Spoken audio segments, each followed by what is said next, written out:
Being 7 o'clock, we'll call the meeting to order.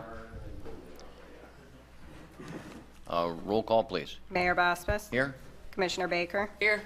Commissioner Collins. Here. Commissioner Gary. Here. Commissioner Miller. Here. Commissioner Talentino. Here. Commissioner Twardy. Here.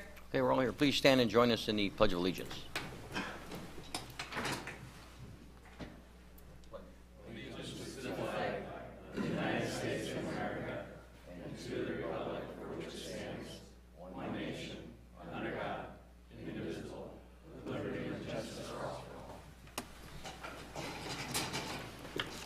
Okay, thank you very much. I would ask those with cell phones, if you would please put them on vibrate or turn them off, we would appreciate it. Also, on behalf of the City Commission and City Administration, a belated New Year's celebration, certainly Happy New Year. And we'll talk a little bit when we get to the Commissioner comments about the ball drop, because it really went well. So with that, we'll go on to item number 1. Public comment on scheduled agenda items. Any person may reserve time to speak on an agenda item not to exceed 3 minutes per person. Is there anyone in the audience that would like to speak on an agenda item?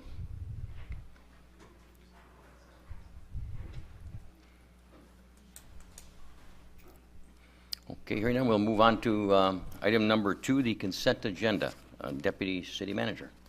Under the consent agenda, A, minute approval. 1, approval of the minutes of the regular City Commission meeting of December 18th, 2017. Recommended action, approve the minutes of the regular City Commission meeting of December 18th, 2017. Item 2, acceptance of the minutes of the following boards and commissions. A, Board of Review of December 12th. B, Downtown Development Authority of November 8th. C, Existing Structures Board of Appeals of December 5th.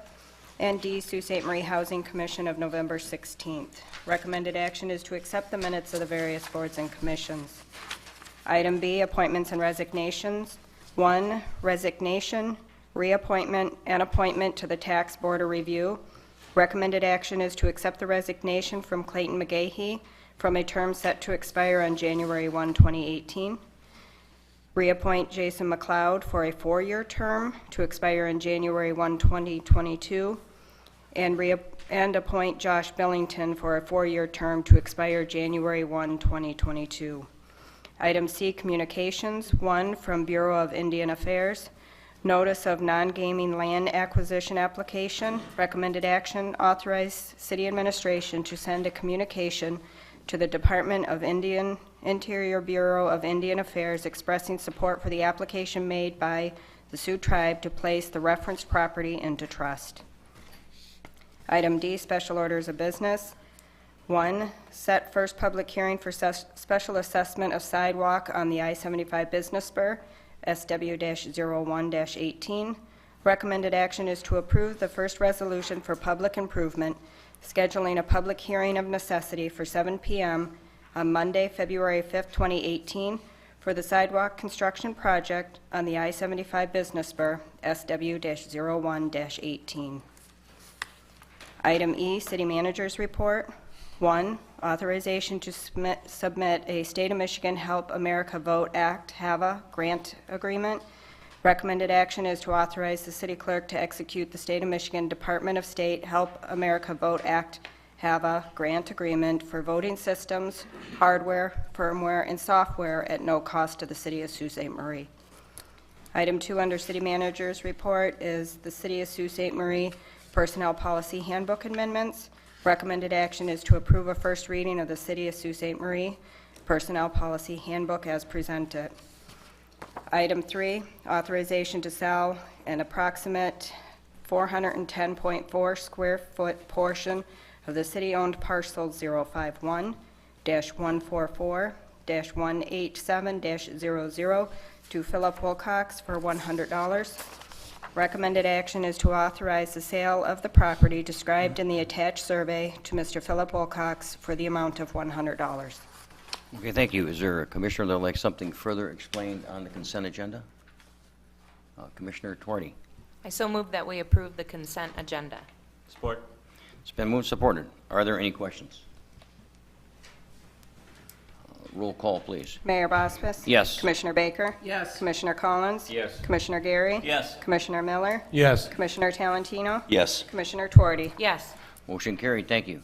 Item 3, special orders of business. A, public hearing on confirmation of special assessment roll for West 4th Avenue reconstruction, ST-03-17.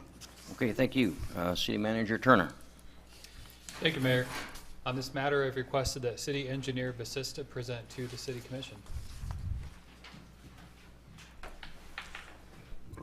Good evening, Mayor, Commissioners. Evening, Linda. As you are aware, at the last meeting, you set this date for the public hearing to confirm the revised special assessment roll for 4th Avenue reconstruction, special assessment roll number ST-0317.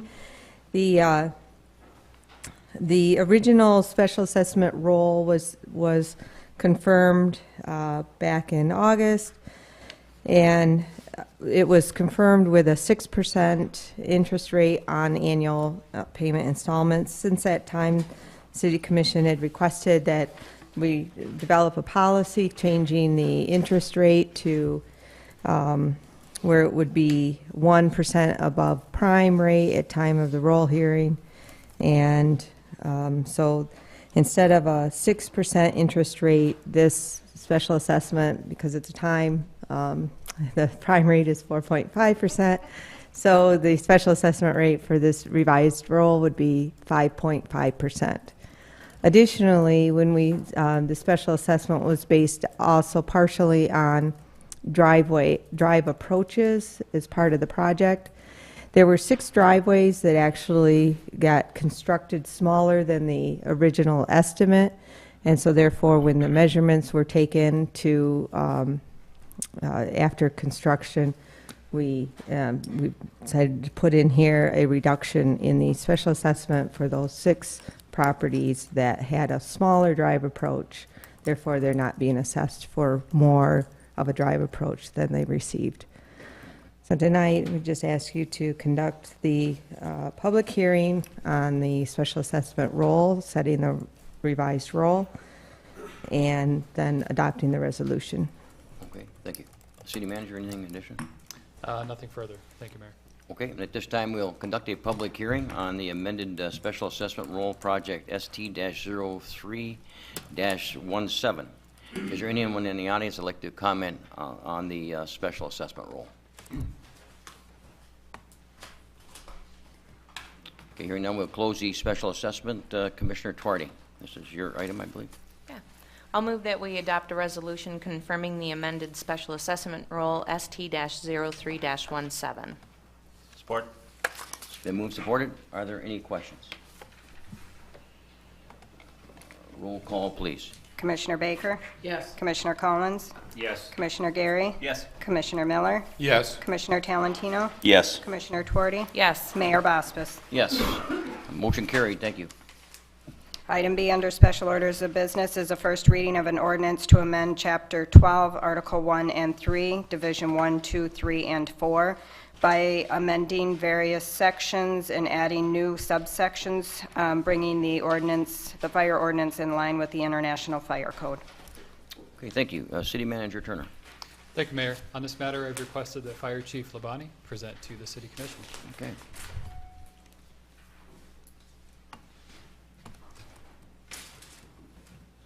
Evening, Scott. Good evening, Mayor and Commissioners. Happy New Year to everybody. Thank you. Thanks.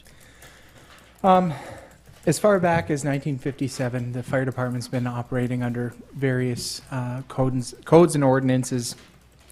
And as I'm sure you're well aware, many of these ordinances are very outdated, and it was time to update them. The most up-to-date fire code was actually put into place in 1970, and this again needs to be updated.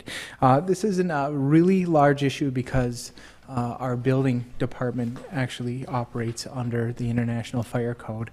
However, over the past several months, in working with Mr. Steve Aikinen from the building department, we found it to be very difficult in working from two different sets of codes. Currently, the fire department works under the National Fire Code. The building department works under the International Fire Code within their building code. And without getting too far into this, it's difficult at times to decide which direction we're going to go with this. Obviously, we always go with the safest measure, but it's difficult. So in doing a lot of networking with other fire chiefs from around the state, as well as other fire code officials from around the state, it was quickly learned that going with the International Fire Code was absolutely the way to go. In doing so, in going with the National Fire Code, I'm sorry, in going with the International Fire Code rather, we would be having a more cohesive working with the building department, and we'd be all operating under the same code. With the adoption of the International Fire Code also comes the creation of a new 3-member Board of Appeals, which is meant to operate just as other City Board of Appeals does at this time.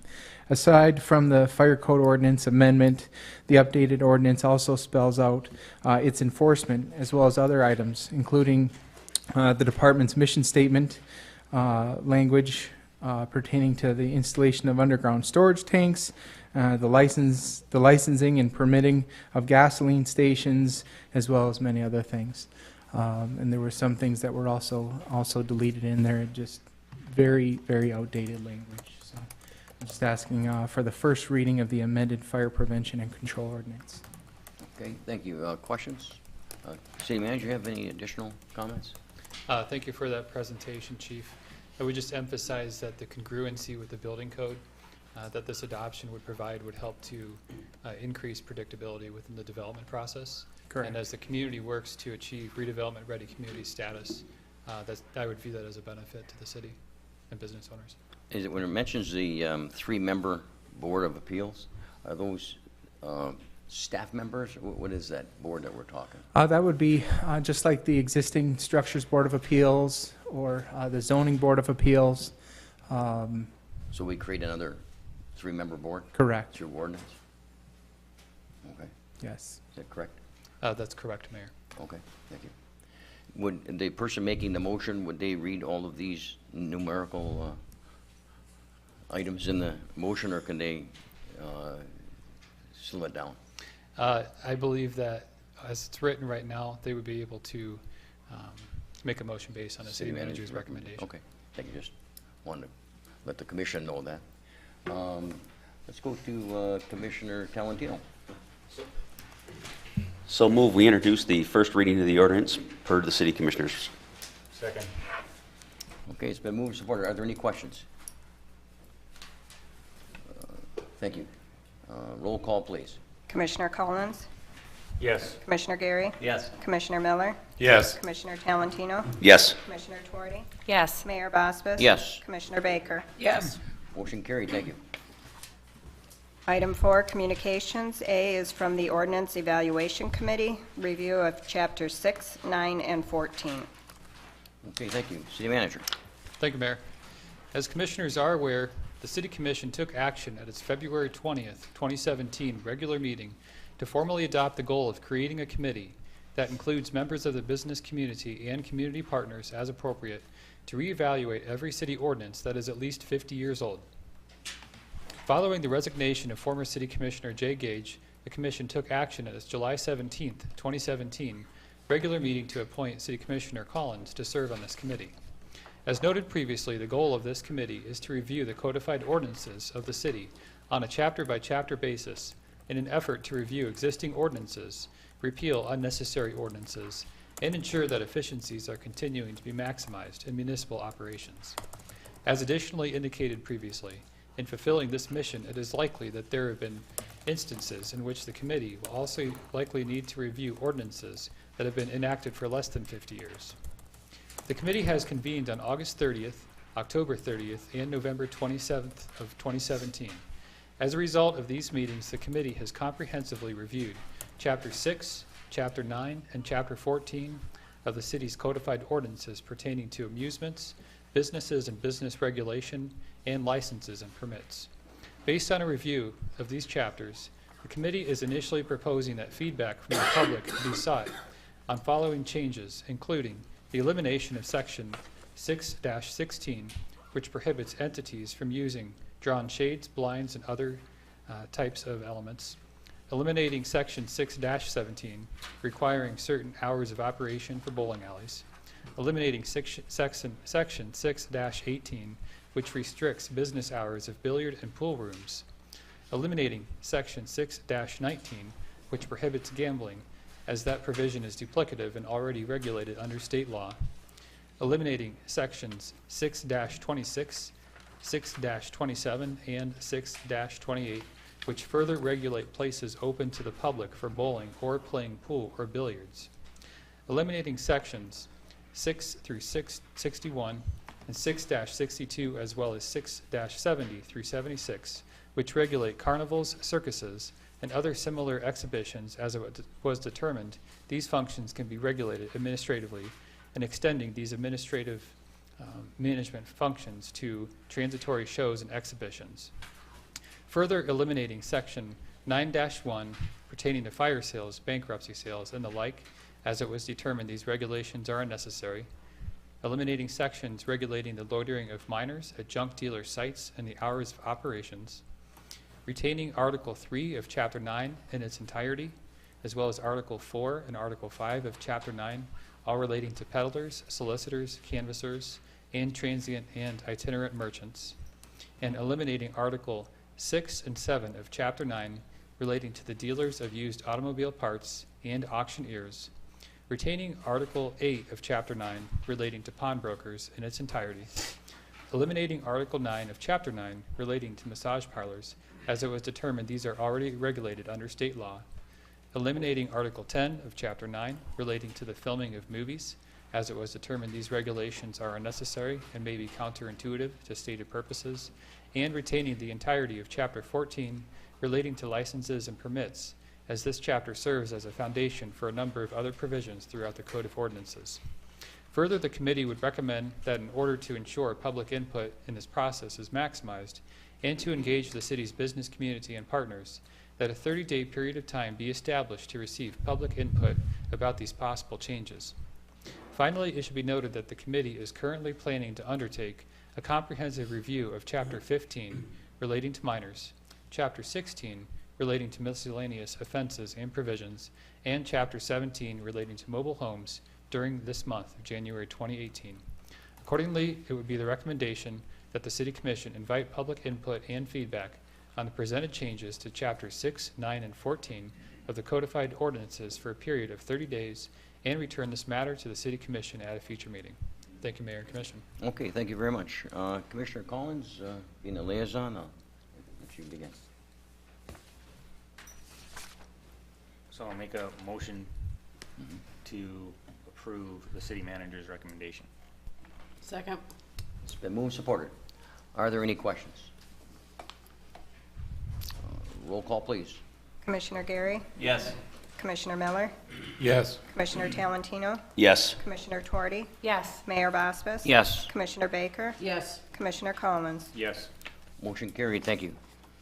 Item B under communications is from the Downtown Development Authority. Approve a CDBG facade grant application to the MEDC for 411 West Portage Avenue, 105 West Portage Avenue, 415 Ashman Street, and 536-538 Ashman Street. Okay, thank you. City Manager. Thank you, Mayor. On this matter, DDA Director Nepper is planning to present to the Commission. Okay. Evening, Justin. Evening, Mayor and Commission. I'm going to pull up a quick PowerPoint.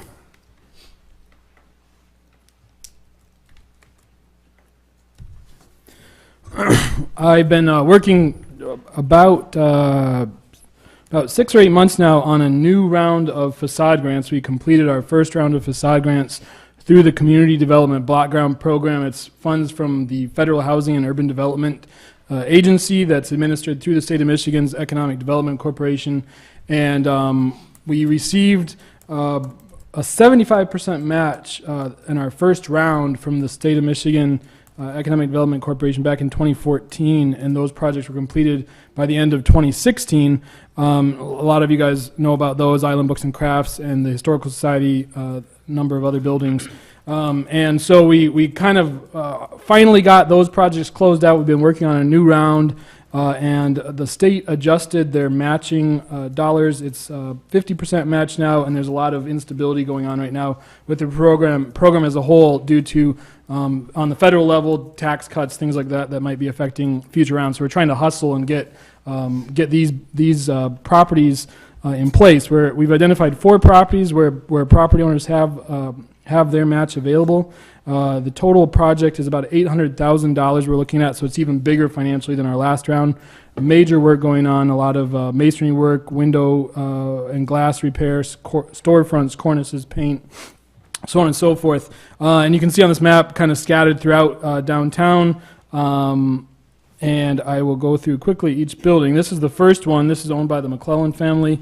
The old Cadillac Supply building is what they refer to it as historically. It was Cool's Coffee.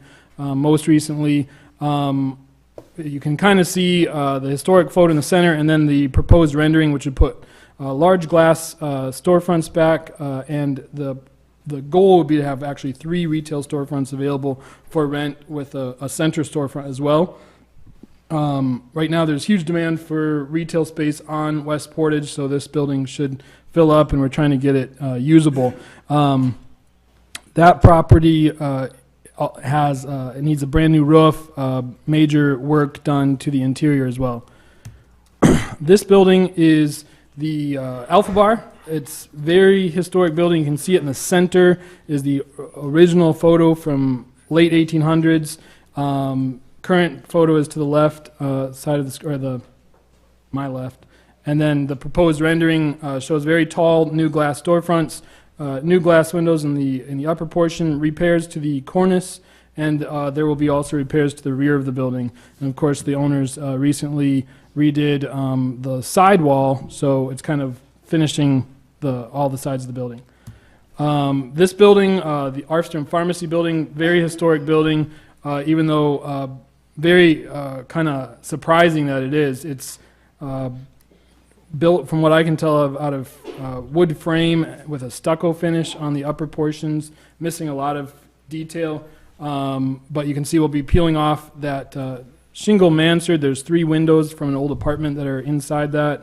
A lot of work done on the storefront, and then complete rebuild of the old cornice, and even the historic gas station that's connected to the side is hopefully going to be redone.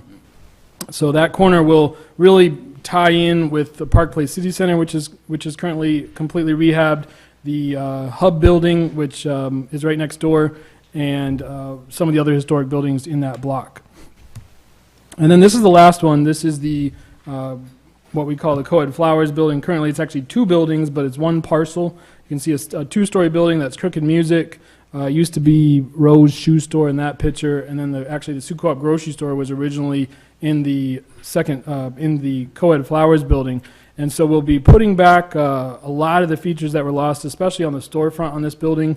The brick is in good shape, but you can see the upper windows have been boarded up for decades, and then the lower floors have a large metal awning that will be peeled off, and new glass installed throughout, and removal of all of the metal on the Crooked Music building next door. The owner is a new owner, Patrick Fomia, just purchased this building, and his partners, and they're working on some ideas for hopefully remodeling the apartments inside, and then there's a lot of work that has to be done on the back side of the building as well, on Oka Street, including kind of reconstruction of the stairways to the apartments, windows, paint, so on and so forth. So that's a really big project. And those 4 buildings are kind of critical, large buildings that we are really excited to see the owners take interest in rehabbing. Some of the different things that we're working on this year that requires City Commission at least knowledge of and approval of. Applying for the grant is a grant that comes to the City of Sault Ste. Marie. It's administered by the city, and funding is received, the match money is received from the private property owners and held in escrow by the city of Sault Ste. Marie, and then we pay the contractors and draw down on the grant funds in Lansing throughout the project, which is the same thing that happened last time. A local match is strongly encouraged and required. A lot of communities, the state likes to see, if they're investing federal and state dollars into properties in the downtown, they like to see the city be doing the same thing. Of course, we're not in a position to necessarily have local financial funds available. So what I did was suggested that we look at a lot of the infrastructure improvements that the city is already investing in downtown and send those to Lansing and let them know that that's what our local match would be. So, for example, I believe last year the city passed set aside quite a bit of funding to redo sidewalks throughout the city.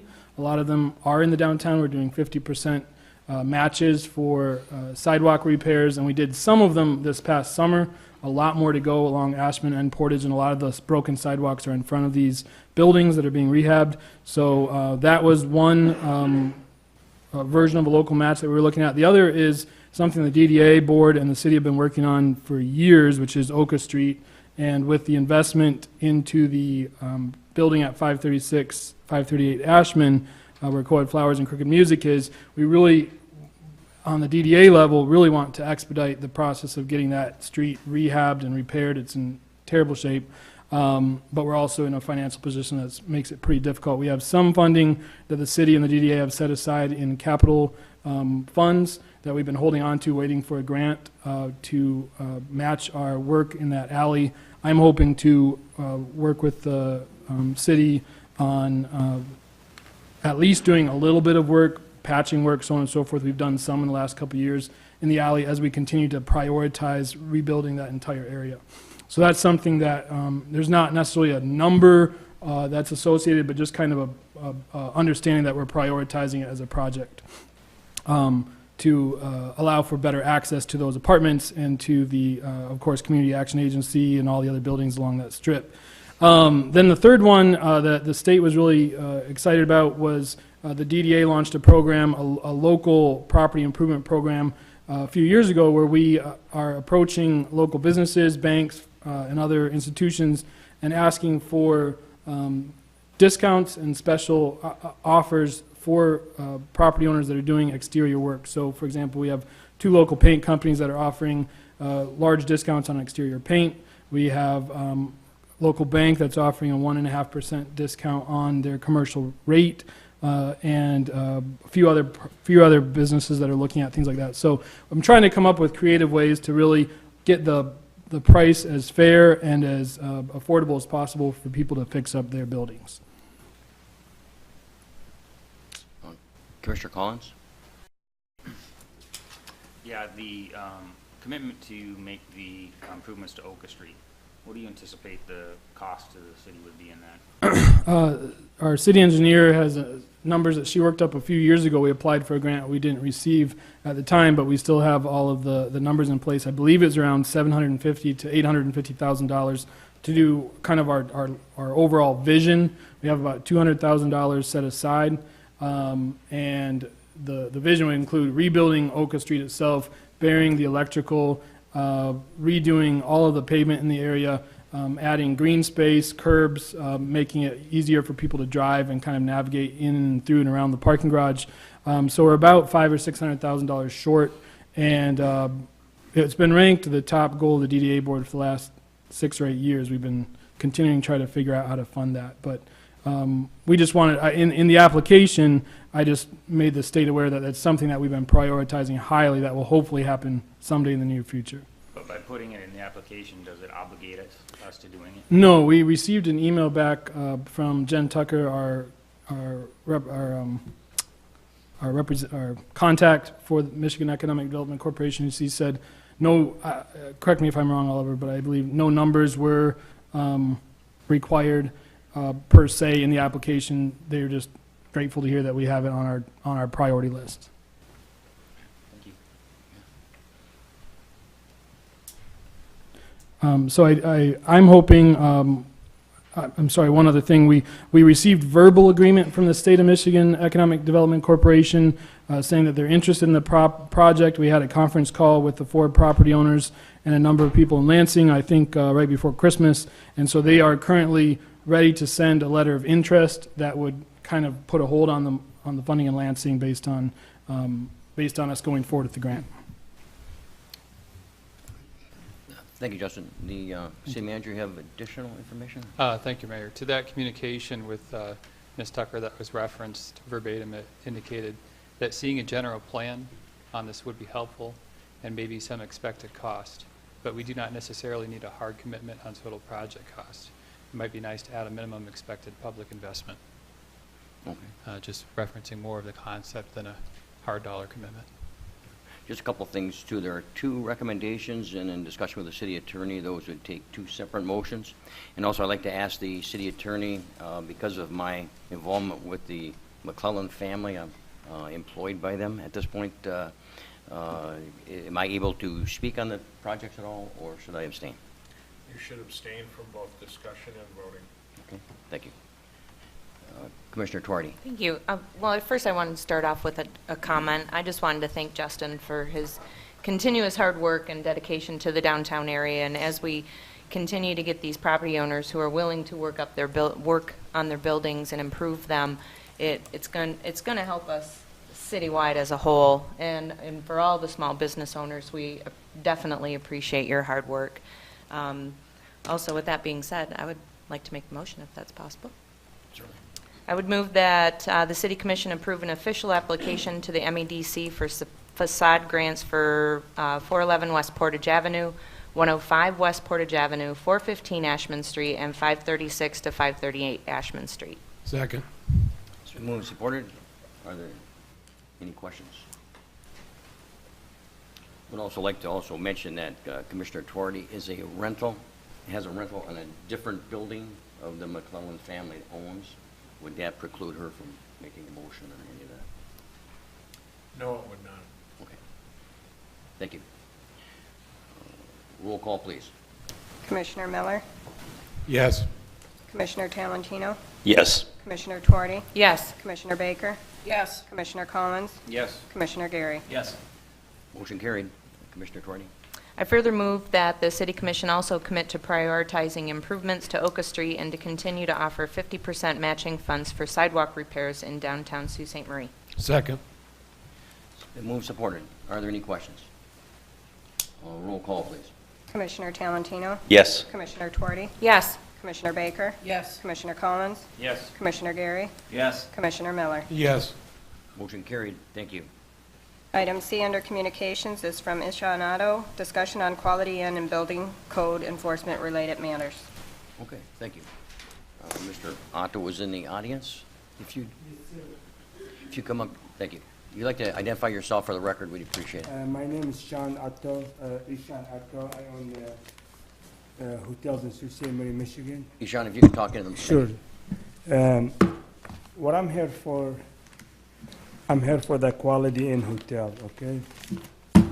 I just want to speak to you guys and tell you the back history. I tried to call some of the commissioners for the last 4 days and left them a message, and none of them answered. I'm not going to say no names. One of them answered, actually, and I talked to. We closed that property in 2014, okay? We were under contract with Menard. July 3rd of 2013. I don't know if the clerks want to look at it or who's want to look at it. And this is the signature from the Menard. Okay. We were under agreement with Quality Inn back when we purchased that property, and I think I have the photo right here.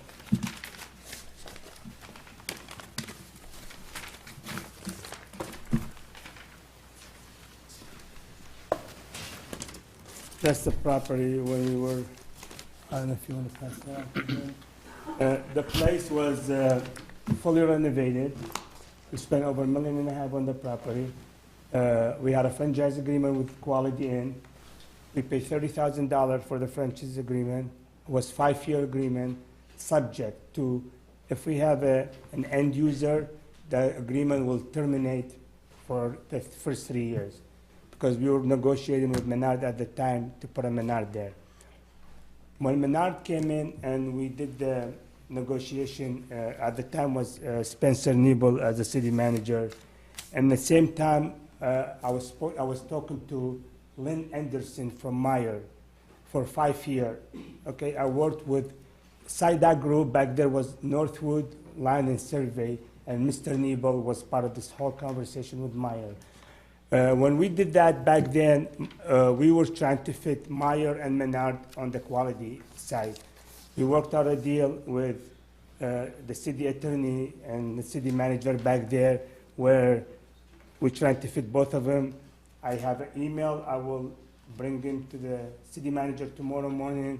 I have email from Meyer, back and forth, probably about 40, 50 email saying that, okay, I like this way. Maybe if we move this way, when we went back to Menard, we said, well, how about if we push you back this way? They say, yeah, we don't have a problem. So we were working out all the detail. Then Meyer kind of slowed down on the construction. They didn't want to come up north at that time, and Menard came in really hot, and they wanted to do the deal. So we signed the deal with Menard. That was back in, I believe, July of 2013. Let me pull that just to make sure, because I know Robin, she's writing everything down, make sure I get the date right. July 3rd of 13. In December, I think it was December when Spencer left the city office. It was end of the year. I don't recall the time, but it was sometime end of the year. Menard came in, we had a meeting. Oliver was the city manager at the time. We sat in this room, and Fred Smith was with me to move on with this project. We applied for a brownfield. Actually, we were working on a brownfield credit. I'm going to pass this on. I want to read this letter to Kristen Claus. Dear Claus, this current owner or Ramada located 3290 hours of the business part to provide parcel brownfield redevelopment program. And it goes on what we want to do, and we gave her an estimate, and she asked us for the survey and 3 estimates from 3 builders. That stayed in her file for 3 years, and nothing was done about it. You could pass it on so they could look at it. So I called and I complained. I spoke to Mr. Bauer. I spoke to the city manager. I explained to them what's going on. And I was told I wasn't the only one that was having a problem with her. So she got terminated, or she got removed from her position. Okay? Menard wanted to put when they want to put a site in Sault Ste. Marie, they didn't get no help from the city. I just want to tell you that. They couldn't get that brownfield moving. They didn't have like any support. Like they weren't like given the answer. Like, can we be within 1,000 feet from the runway? Can we put the hardware like where the lumber and within 1,000 feet, because it's not a building? Because you got 1,000 feet from the runway to where the building has to be. You cannot be within 1,000 feet. So we're questioned that need to be answered. Can we put the lumberyard within 1,000 feet? Can we, is the lumberyard consider a building? It's not. It's only 16 feet high. It's only going to be one person. So all these answers, all these questions they weren't answered. They felt like they don't want to be here. They felt like. It's no support, it's no answer, it's not a question, is not getting answered. Brownfield wasn't processed, so they moved on. They decided to go to Port Huron instead of Sault Ste. Marie. So we lost the deal. At the time when they lost the deal, I contacted Meyer at the same time. Meyer, they were just putting deposit on this property. At the time, we were told that the theater is going to go down, or not. We don't know what's going to happen.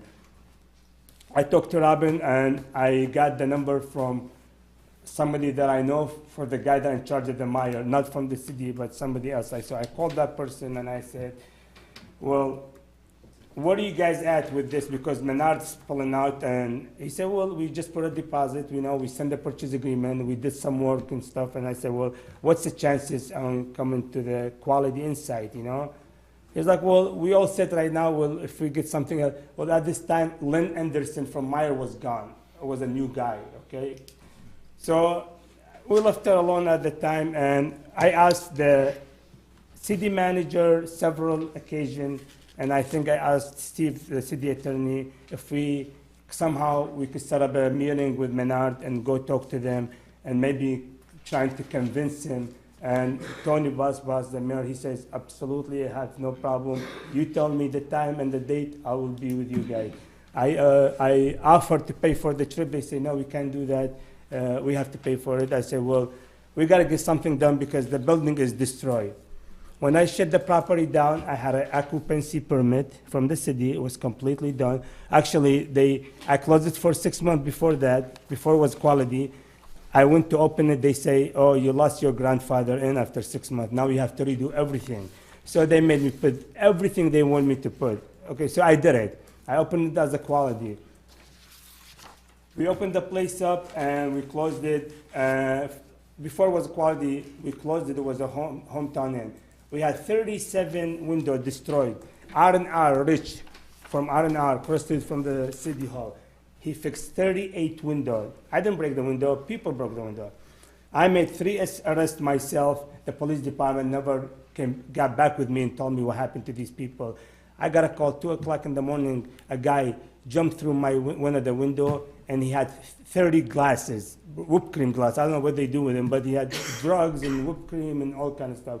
Okay, I got pain all over my walls. I mean, sickening pain. I mean, against my religion, sexual stuff. I mean, just sickening. I'd love for you guys to come and just watch it. Now, Tony, the mayor, he went to my property with Mr. Bauer, Spencer Nebel, and Lynn. What was that commissioner name? Not Verna, the other one, Burton. They all came in to a tour in my quality. They say this is the most beautiful property they ever seen since it's been there. We fixed that property inside out. We had a restaurant license to operate the restaurant. When we opened it, okay, we had a license to open the hotel. It was completely done, okay? Then we shut it down and kids started breaking in.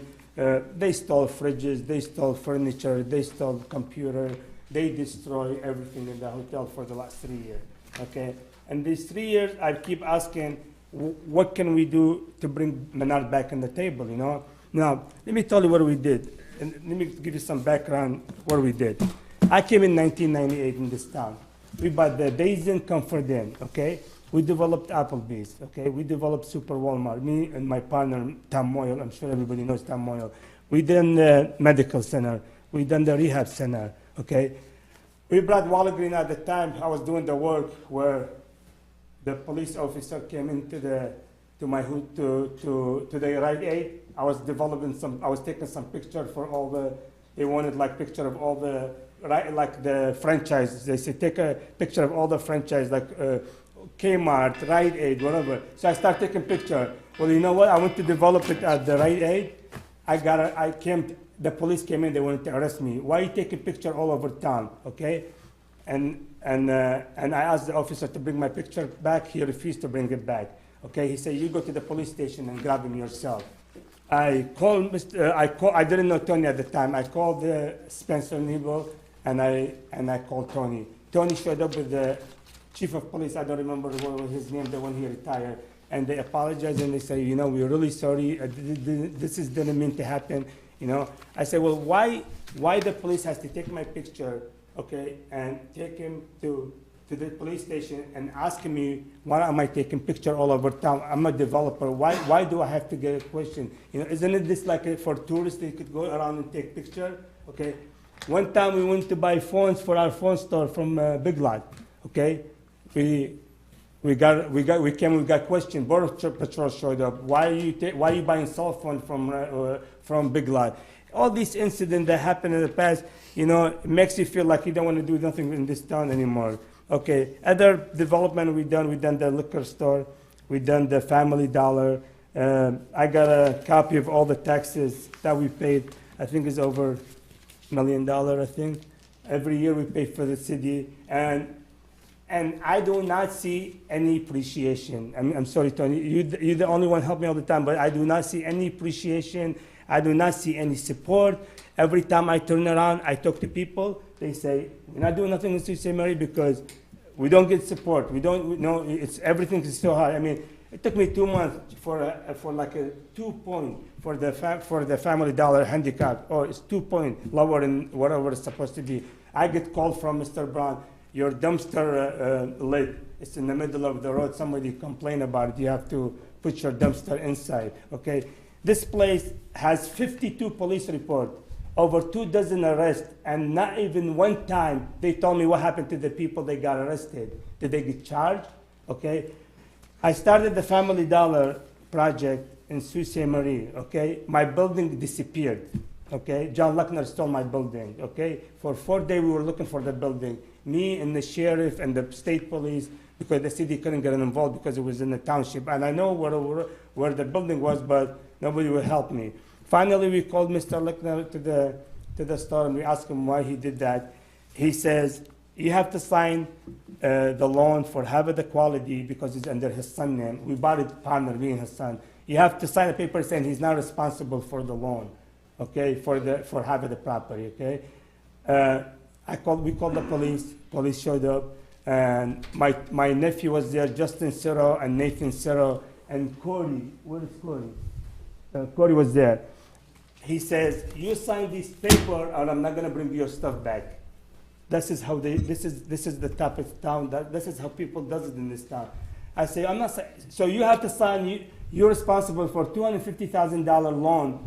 My son-in-law, because we signed half of the loan, he signed half. Or I'm not bringing you your Family Dollar equipment back, okay? My nephew got in the middle and say, John, he's not gonna sign nothing, or you gotta leave. You know what he told my nephew? You move or I'm gonna grab the officer gun and shoot you in the head. You know what happened to John Luckner? Did not get arrested, okay? And the officer asked him if he had my stuff. He said, yes, I do. He says, you need to bring him back. He said, well, if he signed the paper, I'll bring him back tomorrow. Okay, so I'm telling you all these things that's happening, okay, that's out of control. And I don't know if you guys know what's going on, but this is all the stuff that happened. I don't know if you're aware of it or not, okay?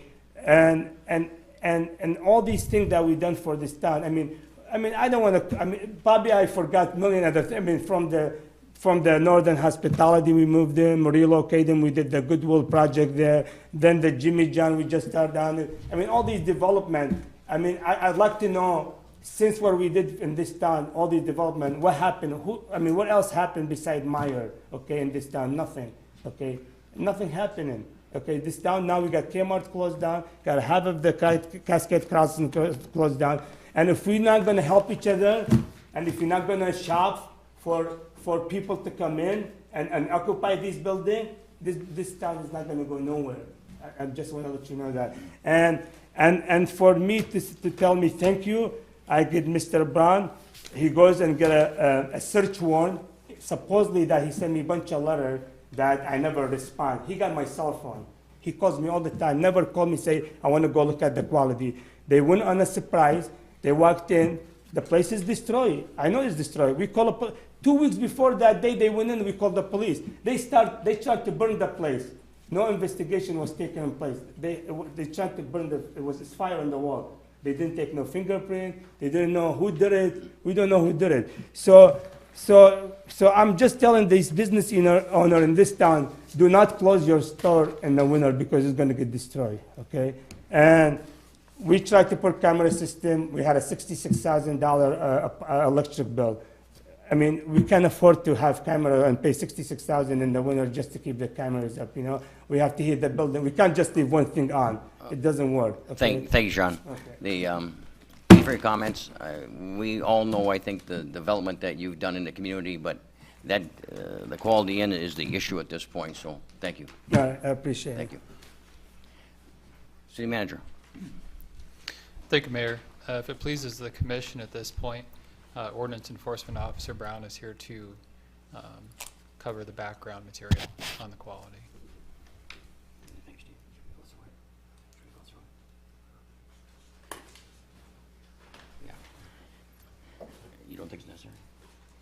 city attorney says it's not necessary at this point because it's not a public hearing. I think Mr. Otto knows that his next recourse is circuit court. Is that correct? Yes. Go to circuit court and you go from there, so. No, I understand. Okay. I know. Good luck to you. I know that's what I gotta do, but I also want to bring this to your attention that I got 52 police reports, and when people know they could break in and nothing gonna happen to them, they're gonna keep breaking in. Okay, I didn't break the place. I closed it with the occupancy permit. It was completely renovated. I didn't break the place. People are breaking in. Thank you. No problem. Okay, thank you. Next item. We are into the item number 5, the city manager's report. Thank you, Mayor and Commission. Item A, under City Manager's Report, would provide authorization for automated comfort controls to complete the repair of boiler number 1 at the Polar Community Building. On this matter, DPW and Parks and Recreation Director Wires will present to the City Commission. Okay, thank you. Evening, Dan. Good evening, Mayor and Commission, and Happy New Year to all of you as well. Thank you. This issue with And the automated... hill is open. The hill is open, and the hill is doing well. Yes. And Canes Rink is open and doing well, but it is cold out, but it is winter as well. So from my understanding, it's going to be a while before the winter, the weather moderates a little bit, but we're open and everything is working just fine. Good. As you, and then I have a few photos here as well. I know that you did get in your packet. I will.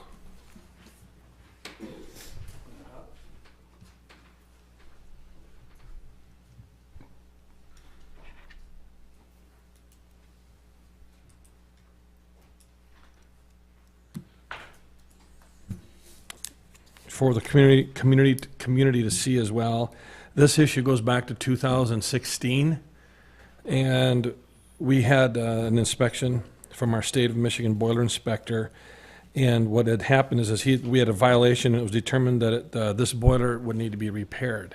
And this was 2016, and that was all last year. We went through the whole season last year with boiler number 2. So with the fact of we were trying to find out what's wrong with this boiler number 1. So as you can see, going through this, we did contact Automated Comfort Controls. This is a group that has done a lot of work at the city and for the Polar, and for many years they've been there doing some control work and doing some boiler work. And a lot of this, we've gone to a lot of other vendors, and a lot of other vendors don't really like to or want to work on large boilers because we have 2 very large steam boilers. And so ACC has been our contractor of choice to be working on this and to look into this. At the same time they started looking into it, at the same time when we were looking into it, the boiler number 2 had its problems. In essence, we did get boiler number 2 fixed this last year after operating by itself all last year. We're now still down with 1 boiler. And as you can see in the photo, boiler 2 is in the background. The foreground is boiler number 1. That it was one of those things that you start to look at, you start to take it back, you see where this thing is leaking. All of a sudden, then it shows another leak. Next thing you know, we see that a lot of the cast iron heating sections have failed. And so there's another photo there as well. You can see one of the cast iron sections up a little bit closer, and then there's the cast iron sections there that have failed. And what we're starting to find, we weren't really sure exactly how to handle it other than we put some dollars in our budget to fix this. So starting July 1st, ACC went in, they took a look at it, they took it apart even further, and we come to the conclusion that we're looking at a major rebuild, or we're looking at replacing it with the same similar model unit. Now for the commission and for the public, these 2 boilers that are existing there were the same 2 boilers that were there prior to these 2. And these 2 that are there now were replaced in 2001.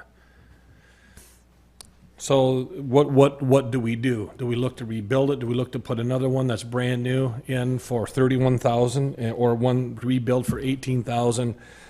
435, and I just didn't feel comfortable with it. And with advice from the city manager, we did bring in UP engineers and one of their mechanical engineers here just back on December 15th and went through these and looked at this and what's and this is the key, is our asset management. What are we going to do with this? What's our best options here? And they provided in the report 4 options.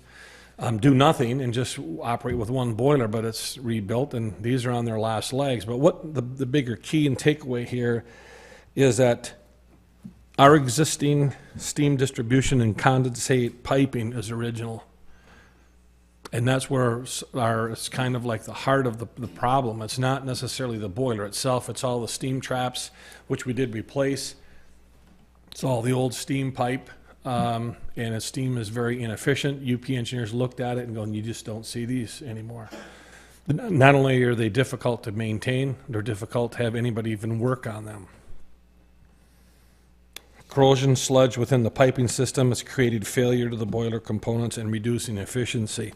So going through this, and after talking back with automated comfort controls and certainly being advised with the UP engineers report and trying to put good money at good, the thought line is we could gamble and do nothing.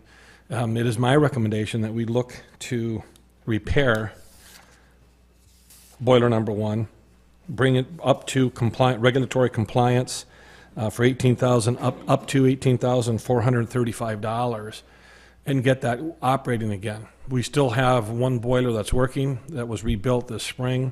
This will put us back whole again, but it will also it's going to be just a matter of time because they've seen probably their useful life at the puller. And the one issue that UP engineers brought up, and then the last part I want to mention, is that we did a year ago put into the 6-year capital improvement plan to do something major for this heating system. It went, I think it was for 4 years it started out. I think it's on the schedule for 3 years coming up here that you're going to be seeing. And the UP engineers, their recommendation is to potentially look at fixing this instead of putting a new one in, then go to a hot water system, get away from the steam, replace all those steam pipes. Heart of your problem, they're original.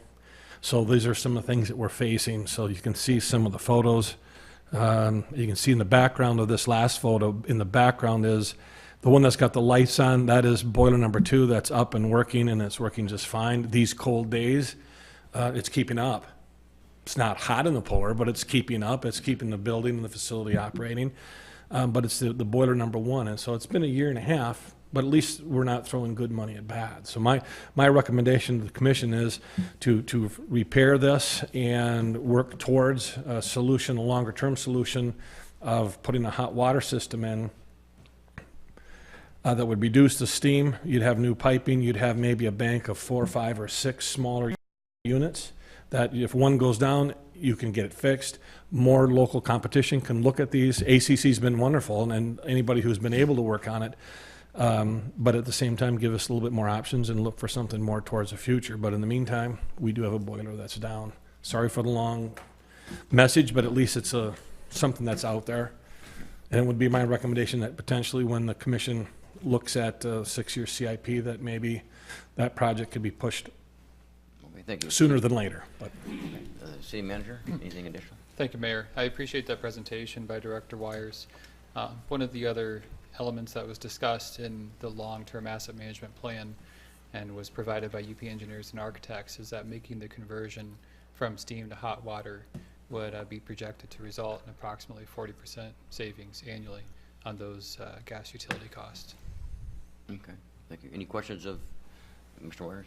Commissioner Twardy? Thank you. Just more of a comment for Dan, and I think that you have really brought it to the Community Services Board, and I think you do a great job at asset management, and I think that you have the ability to spread it out really thin, and so that we're not burdened so much at one time, and I just appreciate that. I appreciate your hard work at always looking at everything with Parks and Recreation in this city and being able to see what we need to be doing in the next 5 to 7 years so that we're not caught off by surprise. So.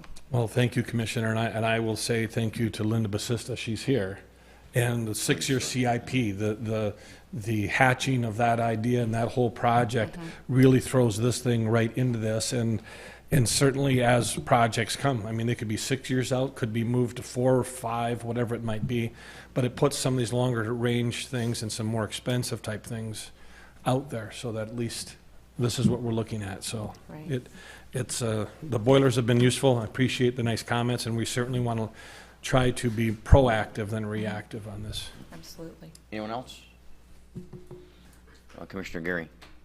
Just so I understand it correctly, so if we looked at the replacement, it wouldn't be compatible with the system that we're looking at in the future, so that's why we're looking at just the repair at this point. Correct. In time, rather We could replace it with a brand-new boiler, just a steam boiler, just like it. Okay. Or rebuild the one that we have, which is less guarantees, but it'll still hold. The intention is to get that to hold for us for the next 2, 3, 4 years until potentially we can have it scheduled where we can put a hot water system in. Much So more efficient system then. correct, Okay. correct. Thank you. And I guess if we have to go 5 or 6 years with the replacement, you may get that much out of a replacement boiler too? Well, with was some of my thinking, Mayor. But when we're looking at the original piping, that's kind of like the Achilles heel to what this whole project is. It's not so much the boiler. You could put a new boiler in there, but we're not 100% sure what we're getting with some of the old piping. And I mean, it goes underneath the steps and underneath the concrete. It goes, originally laid in 1939. And Any idea what a hot water system would cost? what we're projecting in the 6-year CIP was pretty close, and UP engineers also approved it in and around $200,000. Okay. That's to replace all the steam piping with copper piping. It'll be a hot water instead of a steam and condensate system. It's a big ticket item, but it is one of those that, at the time, steam was the right kind of heat to put into the building. Okay, Commissioner Tuardi? I move that the City Commission approve the repair or rebuild of boiler number 1 with automated comfort controls in the Puller Community Building for an amount not to exceed $18,435, as this will bring back the unit into regulatory compliance and operable. Second. It's moved, supported. Are there any questions? Roll call, please. Commissioner Tuardi? Yes. Mayor Bospas? Yes. Commissioner Baker? Yes. Commissioner Collins? Yes. Commissioner Gary? Yes. Commissioner Miller? Yes. Commissioner Talentino? Yes. Motion carried, thank you. Thank you. Thank you. Item B, under City Manager's Report, would provide for the award of a bid for the boiler replacement project at the fire station. On this matter, Chief Labani will come back to the City Commission to present. Okay.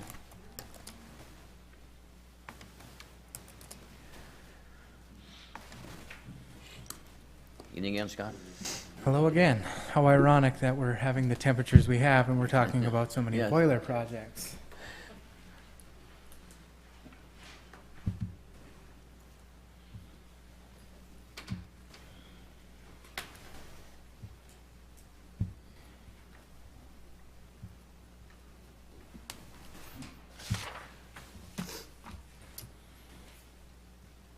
Right, like Director Wires, at the fire station, we too are having some boiler issues. However, at the fire station, we do have all hydronic or hot water heat. As a part of a capital improvement plan, on December 14th, there was a bid opening held at the clerk's office for a boiler replacement project, and that was to replace both boilers at the fire station. And I do have some pictures that I'll kind of scroll through here as I'm talking. The scope of this project not only was to include to replace both of the natural gas boilers, but also to remove the asbestos that was left behind from the last boiler replacement. And there was approximately 134 feet of asbestos wrapped pipe left behind from the last one. Not only was the pipe and the asbestos to be removed, but also a lot of the control equipment that is outdated also needs to be removed, and a non-commercial water heater. We've been going through water heaters about every 3 years, and the fire department just goes through a lot of hot water. So as a part of this project, we also wanted a commercial type water heater. And as I scroll through these, you'll notice that what you will see most of in these boilers is going to be a lot of rust in the degradation. And I'll go back through these, but one of the first pictures that you'll see here is some of this asbestos wrapped pipe. Now, the fire department or the firefighters have been banging their heads into these for years, just kind of taking for granted that it's just insulation. Nobody really questioned the fact that it's asbestos. Now, intact, it's fine, no problem. But once it's cut apart, it does become an issue. So it was time for it to come out, and now's the time. The original heat system within the fire station was steam heat, so these signs are no longer relevant, but as a part of the department's history. Obviously, a picture of the current boiler system. There's 2 Wheel McLean boilers in place, and as I mentioned earlier, the amount of rust that you see, all this is due to the amount of moisture that's in the basement of the fire station. There's a lot of people that don't realize that there's a basement down there. Yes, there are fire trucks parked on top of a basement. That just goes to the integrity of that building's strength. But there's a number of floor grates and whatnot that allow water to drain down in the basement, which is yet another part of this project to limit the amount of moisture that gets down there to prevent this from happening again, which is another small part of this project. So not only are we seeing a lot of rust and issues with the boilers themselves, but as you can see with the discoloration on the copper pipe, seeing a lot of problems there too. So not only are we seeing the rust on the boilers, but we're seeing leaky pipes starting to form as well. There's another good shot. This picture's actually sideways. I apologize for that. What you see on the right there is a grate that's actually sits underneath one of the fire engines. And what you're looking at is an area that is right underneath approximately 50 feet underneath the cupola of the fire station, and this would be the area where all the fire hose drains. So when we're doing our hose testing, we still use the area to dry our hose, and this is one of the main areas where we're getting a lot of moisture down into the basement, and it's been concluded that part of this project will be to actually cap off this grate, and so instead of having a floor drain style grate there, it'll actually be capped off. So that will no longer allow moisture into the basement. Kind of a scary picture, but this is the interior of one of the current boilers. This boiler is still operating. Last fall, this boiler, it doesn't matter whether it's boiler 1 or 2, but this boiler did fail and actually did cause some issues within the fire station. Since it's received a Band-Aid repair and it is in operation, it's not causing any immediate concerns right now, but only a matter of time before it fails completely. So the current boiler system is approximately 12 years old, and the thought that's flowing through your head, oh my God, 12 years old, we should be able to get at least another 8, 10 years out of that, no problem. Well, like I mentioned earlier, moisture within the station just will not let that occur. Again, due to multiple factors, just again, we're not going to hit that 20-year mark. So between the boiler replacement, the removal of the old piping, as well as the asbestos, the changeover to a more efficient water heating system, and also the new controls, that was the scope of the project. We did go through UP engineers and architects with this. It just seemed like the best way to go about it. Above and beyond just replacing the boilers, we were having some heating issues up in the bay area where we housed the fire trucks, with some areas being cool and some areas being warmer, and we wanted to identify how those areas could be repaired, and they were able to help us out with that greatly. 2 bids were received. One was from Albert Heating and Cooling, And the other bid was from Berger and King. Above and beyond, the lowest bid was from Albert Heating and Cooling for $38,040. The total budgeted amount for this project was $50,000. So with UP Engineers and Architects cost came out to $49,258. So we're about $742 under budget overall. So. Any questions, Scott, Chief? City Manager, anything additional? Just appreciate the diligence with which the fire chief has approached the project, as well as Director Wires mentioned, the value of the 6-year capital improvement plan to provide and plan for these types of improvements, both of which were included within the approved budget for the fiscal year. Okay, thank you. Commissioner Miller. When you gave me my tour of the fire hall the other day, I saw all this firsthand. We talked about all the moisture and everything that's down there. When we replace the boilers and that, what's going to stop the water from destroying it again?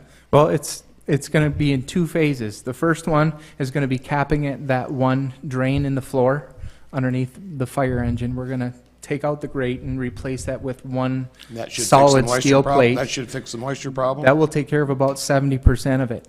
Next fiscal year, I'm going to be coming back and talking to the commission about a restoration project for the fire station that will take care of the other 30%, hopefully. Great, thank you. You're welcome. Any other questions? Let's go with Commissioner Miller. Since you had the question, would you like to make the motion?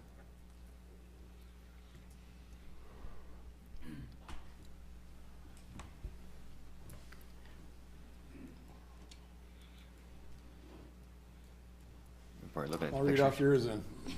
Or just okay. Okay. I recommend that the City Commission award the bid to Albert Heating and Cooling in the amount of $44,858 to complete the boiler replacement at the fire station. Thank you, Commissioner Tuardi. You're welcome. It's your support. Support. It's been moved and supported. Are there any questions? Roll call, please. Mayor Bospas. Yes. Commissioner Baker. Yes. Commissioner Collins. Yes. Commissioner Gary. Yes. Commissioner Miller. Yes. Commissioner Talentino. Yes. Commissioner Tuardi. Yes. Motion carried. Thank you. Item C, under the city manager's report, would authorize the city manager to sign all necessary documents to engage McKenna and Associates to draft the downtown form-based code. On this matter, Community Development Director Freeman. Evening, Kelly. Good evening, Mayor and Commissioners. Happy New Year. Happy New Year to you too. What do you have along the cheeks there? Is it the 350th beard? It is. Yeah, I got a good for little you. lazy over Christmas break, and since it was so cold, I decided not to take it off. Back when we were doing the master plan public feedback sessions, one of the things that we got from a lot of the people that we heard from is that the downtown is a very important place to them. And recently, all the individuals who have chosen to give of their time to the Main Street effort really bolsters that fact. And really anybody who's lived around the town or visited many years has some indelible memory, connected to the downtown, be it the Red and Blue Theaters or original Slash and Ashman, or even the metal, Christmas tree that was on Ashman and Spruce, I think it was.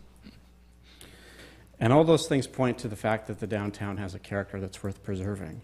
And, we're talking about old and outdated ordinances. Our zoning code does not have any mechanisms to protect the unique character that we have in our downtown.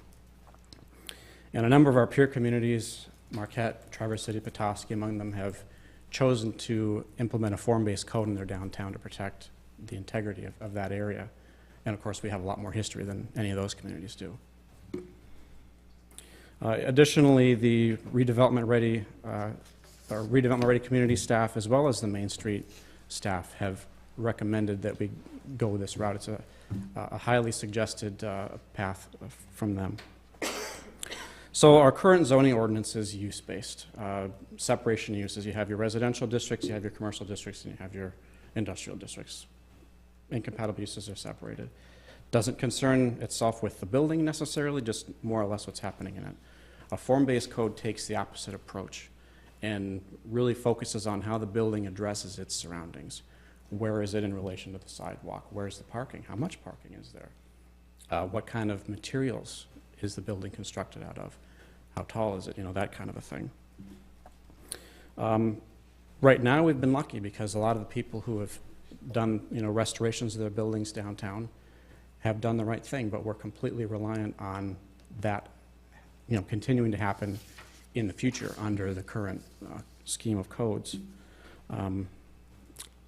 Me personally, I'm not terribly comfortable with that because with the amount of interest that we've received in development, especially from people coming into the community from outside of it, I think now is a very good time for us to act, engage the community to determine what they see the downtown looking like in the next 20, 30, 40, 50 years, and craft regulations to implement that vision that we hear from our public. To help us along this path, we actually started by creating a form-based code committee. We put out a request for qualifications, received 4 responses, and then conducted interviews with 2 of the responding firms. The form-based code committee, which consists of Commissioner Abby Baker, former Commissioner Ray Bauer, Commissioner Greg Collins, Ray Bell, Tammy Cook, Jeremy Gagno, Christy Harwood Causey, Kenny Wilda Hopper, Chuck McCready, Mark Van Doren, Don Wilson, City Manager Oliver Turner, Justin Epper, and myself. We had a group of us meet to interview the consultants, chose McKenna as the best respondent, and the result from that is a proposed scope of work which was included with your packet. Basically what would occur is McKenna would come to town, interview either by phone or in person, stakeholders, business owners, property owners, elected officials, city staff. They would familiarize themselves with the features of the downtown existing building stock, because I would assume that the idea would be that buildings constructed or renovated in the future would contain the same features that we have in the downtown presently, so they're consistent, and you know the overall fabric stays roughly the same. They would hold a public workshop. Generally, that consists of a 3-day charrette. Each day would run approximately from 8 a.m. to 10 p.m., so some very long days. A lot of work done in that period of time. And then work on drafting the code. There'd be a lot of staff involvement. And once that was worked out, it would come to the Planning Commission and ultimately the City Commission for adoption. Okay. City Manager, you have anything further? As Director Freeman mentioned, certainly appreciate the time that the committee members put into this project. This is a project that's been under development for several months, and certainly it's something that we look at as the expenditures and the efforts that would go into this are in line with a number of efforts. The Redevelopment Ready's community efforts, efforts of the city to become certified in that program, the efforts to make sure that the highest quality materials are used in development in the downtown as we work to preserve what is really a unique history and culture in Sault Ste. Marie. Making sure that those property owners who have invested in their properties downtown, that their investments are protected and that it continues to boost up the overall economic vitality of the downtown. Certainly there are a lot of facets to this, and McKenna, in our interview, indicated that they would be customizing a code that would meet the needs of the community, which is very important as far as anytime that you have a very intricate process like the form-based code and how it affects development, both homegrown development and those individuals who approach the community. Just trying to enhance the predictability and the resources that the city uses to support growth. Okay, and some of us on the commission have seen this firsthand. We were in, believe it was Traverse City when we asked, how they were doing what they were doing, because it was very unique, and they talked about the form-based code and how the parking is not in the front of the buildings, it's actually in the back, and some of those are relaxed a little bit if there's parking nearby, so it just seems that it really works for those communities, so it's something that we as a community really looked at doing, and it's taken a couple of years to get to this point.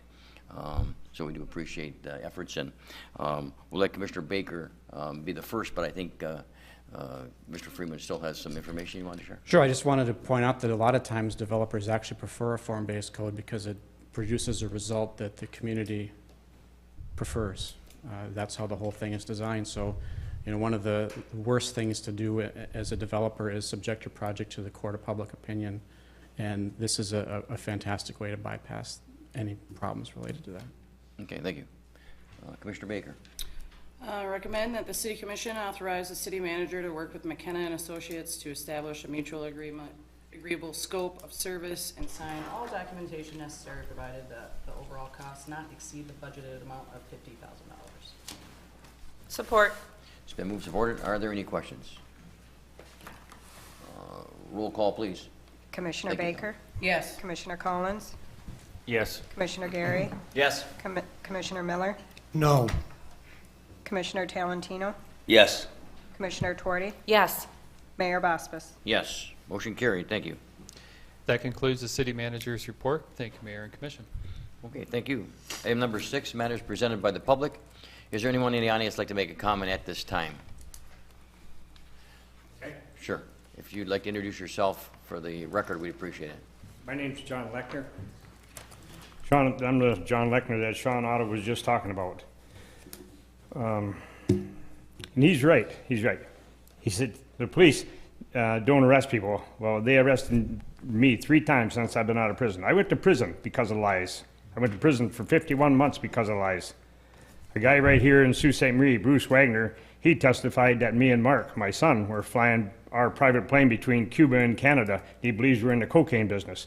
And that was a lie. I mean, Mark has never smoked a marijuana cigarette. So anyhow, the lies just got worse from there. And there was 15 of them, 15 ATF and Homeland Security and FBI, whatever the hell. So they do arrest you. And this last time they arrested me, I was told to go to Marquette to federal court hearing, and I did. And this magistrate judge, Greeley, he was there. And went over this harassment. He had me arrested for harassment. Well, Judge Yonker, I believe it's Judge Yonker out of Grand Rapids, said this has gone far enough. Let the man go.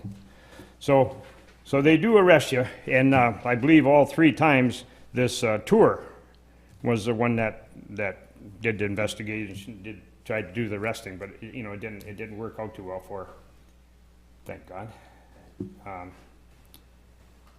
Now he talked about painting on the wall. The painting on the wall, all talked about him being a no good camo, on and on and on. And the reason they did that is because he stole from them. And then they went and destroyed that building. Because if you go to Mackinac Island, go to St. Ignace, go to Sheboygan, there's lots of motels that are closed and they're not destroyed. This one is destroyed. He did it himself. If he didn't do it himself, he caused it done. He borrowed $250,000 from my son. And I don't even know if you guys want to go there, but I'm just telling you. And then he had Mark sign off it for $1 because he had Menards come in and Menards was going to do all this stuff. Now he doesn't want nothing to do with my son. Doesn't want nothing to do with me. But I'm here. I could go on about how dirty this little man is. But anyhow, you know. Thank you. Thank you. Anyone else? Okay, item number 7, matters presented by the City Commission. Let me just begin by, I see Les Townsend here, and I see Justin Knepper, and some of the other people that aren't here that were certainly responsible for the New Year's Eve ball drop. Certainly Sue Events, Mary Jo Duvall, Justin's staff, Lindsay, and her husband, Tim, and City Street Crews, Tim Korsel with the ball and the 1,200 lights, and they did make it happen. The street filled up. It was cool.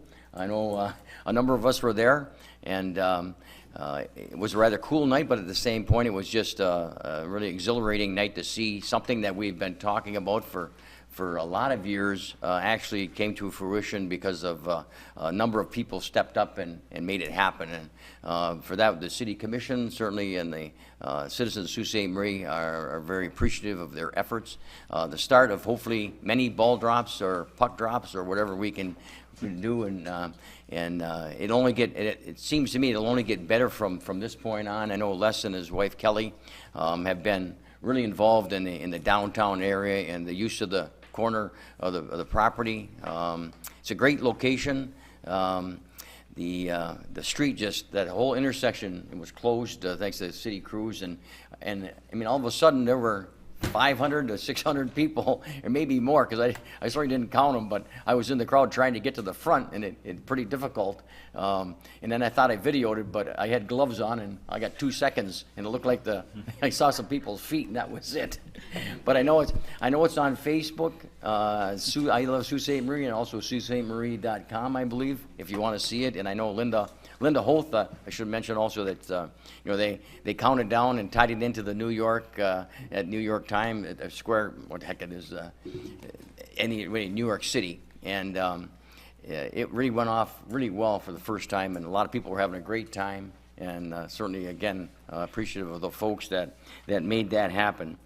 Only one other thing is that I like to mention anyway is that Tim Hall from Superintendent of Schools wanted to come to the meeting and talk about the school reconfiguration, and I suggested that he do it on a night when more folks will be listening, maybe in the audience or at home.